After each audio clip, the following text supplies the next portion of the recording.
አበገደ የሚሉትን ፊደላቶች 26ቱን መያዝ አበገደ ሀወዘ ሀጠየከ ለመነ ሰአፈ ቀረሰተ አጸጰ የሚለውን እስከ ፐ ድረስ ዘርዝሮ መያዝ። ከዛ በኋላ ለመጻፍ ቀላል ነው። እነዚህ 26ቱን ከያዝናቸው ሌሎቹን ለመጻፍ ቀላል ነው ማለት ነው። ለምሳሌ ባለ እዚህ ጋር ቡ መጻፍ ነው። እንደገና ደግሞ እዚህ ጋር ጋለ ጉ።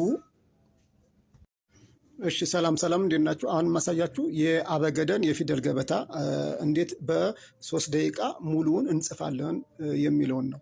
ምክንያቱም አሁን ለምሳሌ ማለት ነው አበገደን መጀመሪያ እነዚህን አበገደ ሀወዘ ሀጠየከ ለመነ ሰአፈ ቀረሰተ አጸጰ ብለን ከሀ እስከ ፐ ያሉትን መሸምደድ ይጠበቅብናል። ከዛ በኋላ መጻፍ የሚጠበቅብን እንዴት ነው?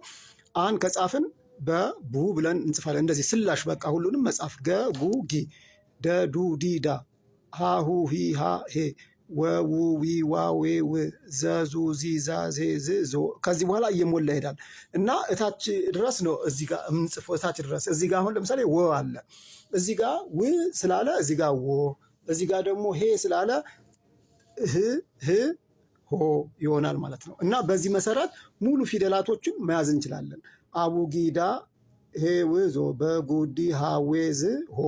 እነዚህን ልንጽፍ የቻልነው እነዚህን አምደ ፊደላቶችን በመያዛችን ነው ማለት ነው። ስለዚህ እንደዚህ ስላሽ ሁሉንም መጻፍ ነው። ስላሽ በምንጽፍበት ሰዓት ምን ይሆናል ማለት ነው? ሙሉ ፊደላቶችን ያለምንም አጋዥ ያለምንም ረጂ እንጽፋቸዋለን ማለት ነው። ስለዚህ እናንተ ፊደላቶችን መሸምደድ ይጠበቅብናል ማለት ነው። ቻይና በአሁኑ ሰዓት ዕለት የምትጠቀምበት ከ3000 እስከ 5000 ፊደላቶች አሏት። እነዛን ጠንቅቀው ያውቃሉ። እኛ ግን 26 የአማርኛ ፊደላት 7 ሲጨመሩ 33 ፊደላቶችን መሸምደድ ያጣፍ ሀሁ ሂ ሃ ሄ ሆ ብሎ ለመጻፍ ማለት ነው።